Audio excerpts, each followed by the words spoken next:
A good Erev Shabbos. Probably the most famous story from this parsha, Lech Lecha, one of the most famous stories from the whole Torah that every kid knows, is the story of Avram smashing the idols.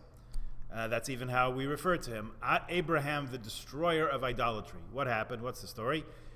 Basically, Abraham's father, Terach, was in the idol business. These were the days before Wi-Fi, when people didn't have the internet to waste their whole day. They needed idols to help them do that. So Avram's father, Terach, saw a business opportunity. He manufactured idols and he sold them in his shop to the community. One day he left his son in charge of the store. I don't know if he said or not, one day, Abe, all this will be yours. Who knows? Anyway, the father went out for a bit and he left his son, Avram, there in charge of the shop by himself. In a fit of righteousness, Abraham smashed, destroyed, shattered all the idols, almost all the idols in the store. When he heard his father coming back to the store down the street, he put his sledgehammer in the hand of one idol still standing in the corner, and he put on a frightened look about him. Terach was horrified to see all his inventory laid waste, and he asked, "What happened?" Avram told him, "It was terrible, father. It was so terrible. They got into a fight. They called each other terrible things, and this idol in the corner there took the hammer and started smashing, destroying all the others. I didn't know how to stop him, father." Terach said, "Are you nuts, boy? These idols are made of wood and sand and glue. They have no power to pick up a hammer, much less smash each other. Who do you think you're fooling?" And a young Abraham said, "Aha, Dad, who do you think you're fooling? If even you admit that they have no power, how can you in good conscience sell them to people who worship them as if they had real power? The whole thing's a sham." A fun fact about this story is that it does not appear in this week's portion, or any portion for that matter, or anywhere in the entire Tanakh. It's a midrash from Bereshis Rabbah, which means the greater Genesis, meaning that it's the full story, not just the words that we get in the text that we read in Shul every Shabbos that give us a lot of the story, but some of the details are left to be filled in by the rabbis who give us the broader and deeper background. So for comparison's sake, for our own interest, let's look at the entire narrative as it is in Midrash, and then maybe we'll unpack a little bit about what it might be telling us. The Midrash says, in the name of Rav Chia, Terach, Avram's father, was a maker of idols. It says, once he went someplace and left Avram to sell them in his place. A customer came in to make a purchase, and Avram asked him, "How old are you?" And the man said, "I'm 50 or 60. Avram said, "Achon vei, for such a person who is 60 years old and would worship one of these objects which is one day old." The man was probably a little bit embarrassed, and he slunk out of the shop. On another occasion, a woman came with a plate full of fine flour, and she asked Avram, "Please take this flour and offer it to them, if you would." When she left, Avram took a stick in hand and smashed all the idols. That's the story we're familiar with. And then put the stick in the hand of the largest of the idols. When his father returned, he demanded, "Who did this?" Avram said, "I cannot hide it from you, father. I cannot tell a lie. A woman came with a plate of fine flour and asked me to offer it to them." So one of them exclaimed, "I get to eat it first." And the other one said, No, me, I get to eat it first." And the largest of them that you see there took a stick and broke the rest. Terach cried out to his son, "Why do you make fun of me? Do they have any knowledge?" So Avram's reply to that was, "If only your ears would listen to what your mouth is saying." So when he heard that, Terach was a little bit set ill at ease. He took his son and delivered him to Nimrod. "Let us worship the fire," said Nimrod to a young Avram. Avram replied, "Better worship the water that extinguishes the fire." "Fine," said Nimrod, "let us worship water." Avram continued along this path. He said, "So why not worship the clouds that bring the water?" Nimrod apparently said, "Okay, we'll worship the clouds then." Next, Avram said, "Instead, let's worship the wind that disperses the clouds." "Fine, we'll worship the clouds," said the king. And then finally, Avram must have crossed the line. He said, "What about the human beings? Let's worship people who can withstand the wind." Now, at this point, the king lost his patience, and he said, "You're just playing with words." You're very quick to pick up on what was going on there. Nimrod said, "I worship fire, and I'm going to throw you into it." Avram was indeed cast into a fiery furnace, and he emerged from it miraculously unscathed. Now, the Midrash says that Haran was also present at this debate. He was the progenitor, the ancestor of the Ammonites and the Moabites, and another son of Terach. Haran said to himself, watching this whole debate unfold, if Avram prevails, I'm going to be on his side. And if Nimrod wins the debate, I'm going to be on his side. When Avram came out of the test of the fiery furnace unharmed, they said to Haran, so whose side are you on? And he said, Avram's. So they cast him into the furnace also. He, unfortunately, was burned and died in front of his father's presence. That's what the verse at the end of last week's parsha said. Haran died during his father Terach's life in the land of his birth, Ur Kasdim. That's the end of that midrash. Now, what's it telling us? What's the point it's trying to get across here? One thing it's saying is that Avram grew up not in a culture simply where there was idol worship around, but in a household. His immediate surroundings were in a house, a home, where that's how they made their living. Idolatry was front and center. It was the family business. Terach was actively dedicated to this endeavor, even though he himself saw the hypocrisy in it at the very same time. We even say in the Haggadah on the Seder night, the words of Yehoshua, of Joshua, evaluating this, your ancestors lived on the banks of the river, that's the Euphrates River, and they worshipped idols. But Avram had other thoughts. Terach, the father of Avram, and the father of Nahor, and they worshipped idols. But Avram had other thoughts. He goes against the tide, what we now call not just an independent thinker and a spiritual pioneer, but actually an iconoclast. What does that mean for the students of Greek? Icon as an image or an idol, and klan, I guess, is a verb to break. So an iconoclast is literally someone who smashes idols. Terach is sort of still an old school parent, and he brings in this authority figure, the tyrant Nimrod, to calm his son down, put him in his place, or so he hopes. But the encounter with Nimrod is really something else altogether. Nimrod is mentioned as a king, he's a hunter, he's a powerful, imperious leader. The notion that Avram is verbally jousting with him here shows the threat that Avram's monotheism poses to empires and kings. They don't want you to believe in something large enough. They want to be the all-powerful, the be-all and end-all. So Avram takes Nimrod on a bit of a runaround, and he winds up suggesting that, hey, why don't we worship human beings? That's exactly what the tyrant wants, right? The superhuman, superhero status, the cult of personality, you've seen it.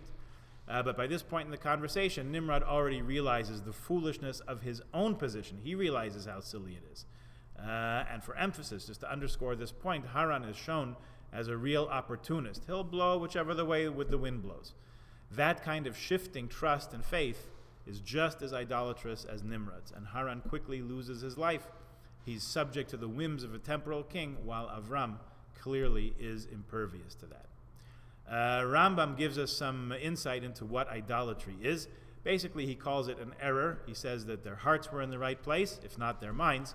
The analogy is this: the emissary of a king is also due a certain degree of honor, it's true, but only in their subordinate role. In other words, the ambassador or plenipotentiary of a king deserves a certain measure of respect. But it's not because of who they are, it's because of who they represent. So this was exactly the error made by the ancients. They gave honor and hoped to appease all these forces of nature that Nimrod mentioned: fire and water and wind, maybe the sun, the stars, the moon, the constellations, whatever it was, because of, deep down they knew it was because they came from the supernal source, the origin of it all. The thing is, says the Rambam, that you honor the emissary when they are representing the king. When the king is in a room, it's an affront to the sovereign to honor the courtiers. When the king is there, you honor the king, not the emissaries. That's why the prohibition of idolatry is always stated with the phrase, before me, in it. If you remember that phrase from the Ten Commandments. You don't have any other gods before me. In other words, in my presence.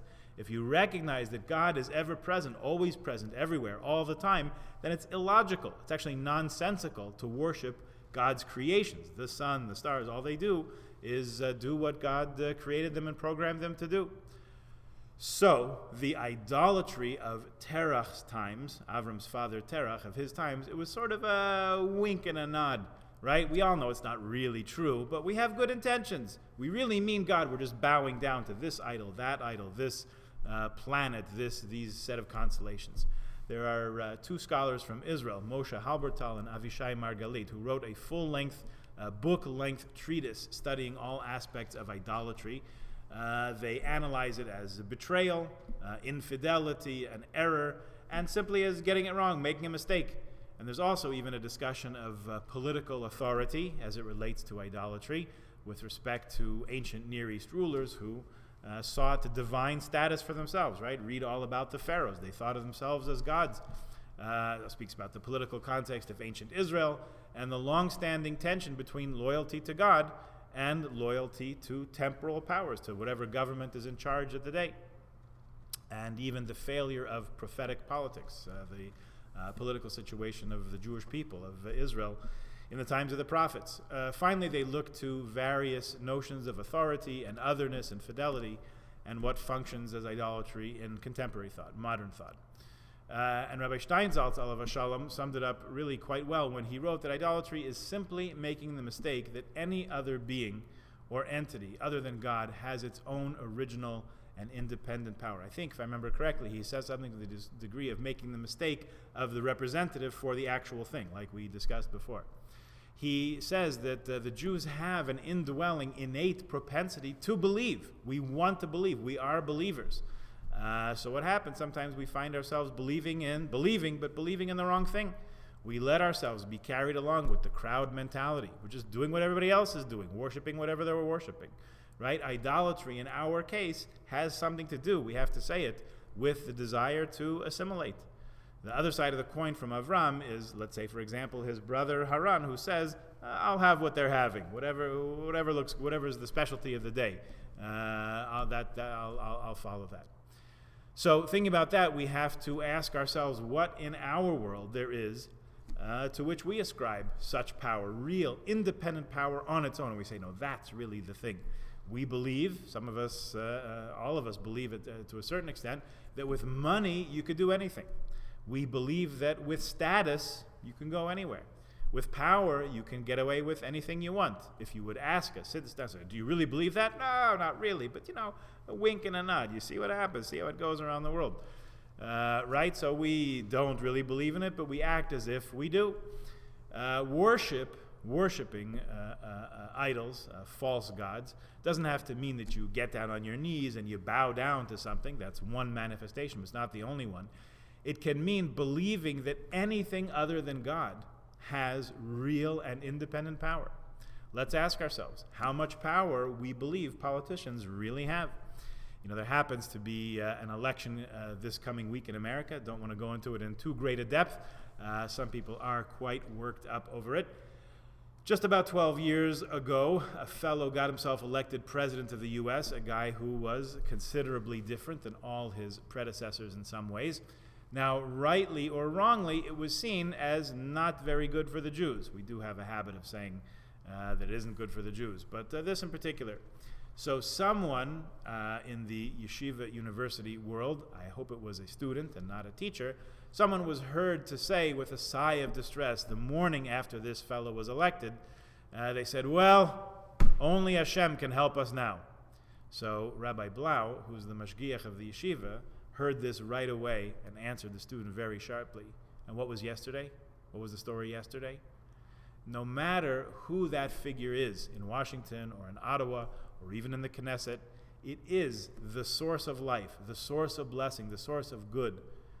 Not any flesh and blood person, chas v'shalom. It's the one and eternal God, master of the universe, creator and sustainer of us all, who's really in charge.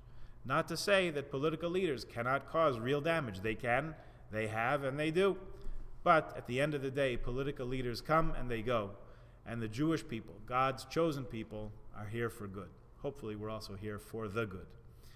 And that's one reason, by the way, we make brachas, we say blessings. All of us eat and drink in the course of the day. It's one of the most basic human needs next to breathing. We take 3 seconds before we bite into our sandwich to say, Baruch atah Hashem Elokeinu melech haolam, Hamotzi Lecha min haaretz. We acknowledge that God, Hashem, HaKadosh Baruch Hu, is the source of everything.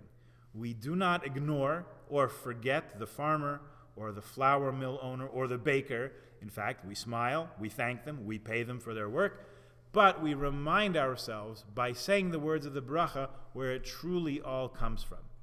That's to keep our focus on the truth, the true reality of life, even when sometimes it's hard to see, so that we don't go down the wrong path of deceiving ourselves. You can't really fool other people. You certainly can't fool God. At the end of the day, says Rabbi Dr. Twersky, the only one we can really fool is ourselves. So we don't want to fool ourselves into thinking that this idol, this power, this concept, this idea really has power. We have to keep ourselves focused on what the truth is.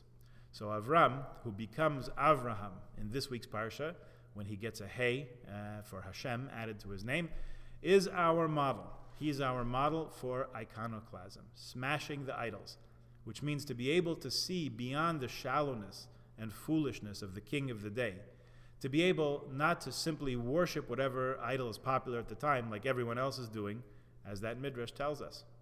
Avram remains our guiding light for going against the tide, resisting the urge to do what everyone else is doing, our source of strength for remaining true to our covenant and true to our Torah.